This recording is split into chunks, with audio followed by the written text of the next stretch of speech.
property investment, and property markets in general. And as a result of that, the collapse of the property markets has triggered the collapse of those two institutions as well. So going back, IBRC was the tool or the vehicle for unwinding the two insolvent banks.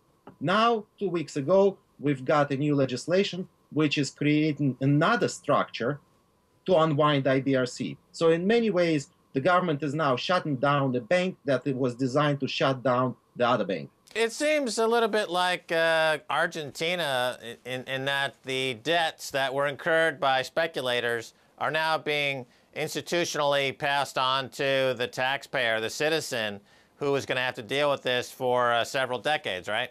Indeed, it is a shell game of debt. The debt from the Anglo-Irish Bank and from Irish Nationwide Building Society that was transferred to IBRC was still on the shoulders of the Irish Exchequer, in the sense that what they did in order to fund the IBRC is that they issued the promissory notes. The promissory notes counted as government debt officially as well. And as a result of that, because they counted as government debt and because they were fully guaranteed by the Irish government, they were eligible collateral. Now, they were eligible collateral not at the ECB, they were eligible collateral at the Central Bank of Ireland. The Central Bank of Ireland opened the emergency liquidity assistance line in order to fund IBRC on the foot of that collateral itself. There is 34 billion which was originally issued of those notes. Some of them have been repaid. Now there is about 28 billion outstanding. There was a schedule, very onerous and difficult schedule to meet in terms of the repayments of those over the years, which was running into 2031. And the government was unhappy with the cash flow which it entailed. It required the government borrowing every year 3.1 billion in the markets, rolling over that debt into effectively repayment of the promissory notes and a cancellation of the ELA. The ECB was unhappy about that as well because there was very little security on the foot of that as well. And therefore, both the ECB and the Irish government had an incentive to somehow restructure it. To a different extent, of course, Irish government had much more of an incentive. And again, about 2 weeks ago, that restructuring was announced. That restructuring now appears to be achieved without the direct consent of the ECB, and the ECB is currently examining the means by which the Irish government has restructured it. But okay, well, Constantine, here you have a situation where private speculators gambled, they lost, they engineered the debt transference to the public in a way we saw in Argentina and elsewhere. Michael Noonan, the finance minister, is refusing to open up the books. The unaudited books. He doesn't want to have anyone look at these books. What kind of outrageous nonsense is this, that the taxpayer is asked to pay for these debts, but they're not allowed to actually look at the books at all? And Michael Noonan, of course, a reviled character in Ireland, hated by most as being a charlatan and somebody who's very loose with the facts, the truth, and accounting measures. Your thoughts? First of all, I would claw back a little bit in terms of your assessment of Michael Noonan. Michael Noonan is in a very difficult position as the Minister of Finance. He is clearly actually a step up from the previous Minister of Finance. He has some ability. He's certainly shown some ability.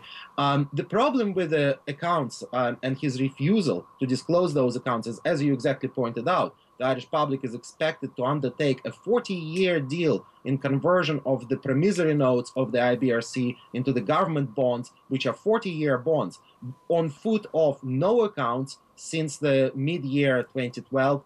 We only have those accounts, and they're only partial accounts to begin with. And also at the same time, we are asked to do so with no projections by the government as to the cost of that deal. We have to remember that the Irish government has produced absolutely no estimates in terms of what are the costs and benefits of that deal are beyond 2015. Now, I keep reminding you, this is a 40-year deal, and we only have projections for 3 years. Now, the reason why Michael Noonan is refusing, and this here I'm speculating, of course, this is kind of, if you want, educated guess, why Michael Noonan is refusing to disclose those accounts is very simple. In the IBRC Bill 2013, the legislation which established the shutdown of IBRC and the conversion of the IBRC assets, or distribution of IBRC assets and liabilities, there is an Article 13 in that bill, which very clearly gives the minister power over NAMA, which is a unique power in this case and never was extended before in any case at all. It gives minister the power to compel or direct NAMA to purchase any assets out of the IBRC at valuations directed by the minister.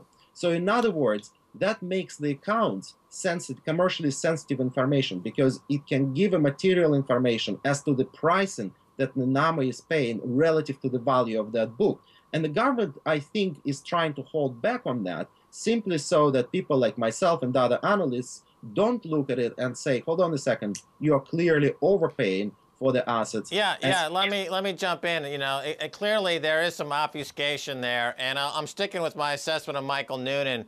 Going back a couple of years, I got a financial journalism award from the University of Limerick, which he hassled the university about because he's against transparency. He's against anyone telling the truth about the what I call the financial terrorism in Ireland that he's a part of and the rest of them. Let's talk about financial terrorism. Let me talk about Sean Quinn for a second.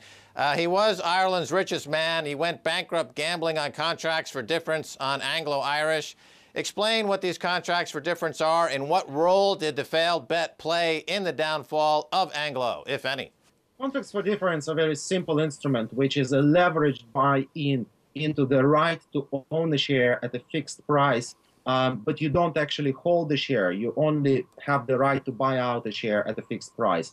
The difficulty there with that instrument is that, A, it is a derivative. It can be fairly complex in terms of risk pricing. It can be very complex in terms of pricing overall. And in addition to it, during the peak years, there was a very significant leverage which was attached by those who were writing those contracts for difference. So, for example, people like Sean Quinn could have probably availed well in excess of 10 times leveraging on those products. In other words, when the shares started falling in value, they got the margin call. So Sean Quinn, in fact, heavily borrowed against the insurance company that he owned at the time, the Quinn Insurance. And as a result of that, he breached the Quinn Insurance, was found to be in breach of a number of regulations in terms of capital adequacy and things like that, and liquidity provisions. And as a result of that, the Quinn Insurance was effectively liquidated and sold onto the Liberty Mutual. So I take it like Sean Quinn is like the Irish Warren Buffett if Warren Buffett were a gambleaholic and a crackhead.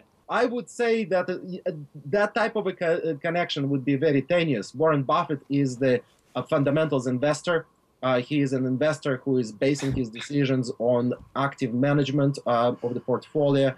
And as a result of that, and also on factors and the fundamentals analysis of the firms. Sean Quinn was probably in his early years, when he was the true entrepreneur, he was like that. And probably the last moment of his entrepreneurial, if you want, spirit was the creation of the Quinn Insurance. Since then, since probably around, say, 2002, 2003, Sean Quinn, like the rest of the country, got caught up in the wheeling and dealing in property markets. And of course, he always had a dream to have a bank in his portfolio. Anglo-Irish Bank presented, through the contracts for difference type of vehicles, presented a good target. We have to remember that contracts for difference allow you to purchase anonymously the equities. So you do not have to disclose the shareholding you have, because you, in effect, don't really own the share. You just have a right to purchase that share. Yeah, he took an enormous bet that he lost. And he should, you know, why are we crying about this guy? He made an enormous bet, he lost, and now he wants the state, like everyone else, to bail him out. But now he is part of this Golden Circle. What is their role, and how come the Golden Circle is not in jail yet? Well, the Golden Circle, there are several Golden Circles in Ireland. Sean Quinn, in many ways, was a newcomer when he just started into it, and he comes back from the areas what's known as border counties. Border counties have always been underdeveloped, both in the Republic of Ireland and north of the border in Northern Ireland, and they always were considered kind of, if you want, very difficult place to do business. By building a very successful, at the time, business empire, Sean Quinn was a poster boy, effectively, for both the peace process, but also for the development of the Northern Ireland and the Republic of Ireland and the border counties. He provided tremendous employment in those areas, and he is still regarded somewhat as a hero in those areas as well. His disastrous bets on CFDs for the Anglo, his kind of, if you want, desperate decision to use the funds from the insurance company in order to cover some of those transactions. Those are really emblematic of the overall state of the nation at the time. Speculative activity was very high. everyone was caught up in that bubble. And Chongqing, in many ways, was just like a reflection of the nation on a grander scale. Now, Golden Circle. Golden Circle really is, it starts with the Maple Stand. Maple Stand is a group of the investors who were put together by a law firm in order to try to rescue the Anglo-Irish Bank when the Chongqing disaster started to unfold and the price of the shares started falling. They were in effect offered loans by the Anglo-Irish Bank in order to purchase those shares themselves. Chongqing wasn't a part of that, obviously, but Chongqing is a part of the other Golden Circle of Ireland, the Golden Circle of those who rule Ireland, who run Ireland, who are embedded into the corporatist structure that is Irish governance. All right, Konstantin, we're out of time. Thanks so much for being on the Keiser Report. Thank you, Max. Anytime. All right, that's all the time we have for this edition of the Keiser Report with me, Max Keiser, and Stacey Herbert. I'd like to thank our guest, Konstantin Gurgiev, Professor of Economics at Trinity College, Dublin. You can find his work at trueeconomics.blogspot.com. If you'd like us to contact us, you can email us at keiserreport@rttv.ru or tweet us at Keiser Report. Until next time, Max Keiser saying bye, y'all.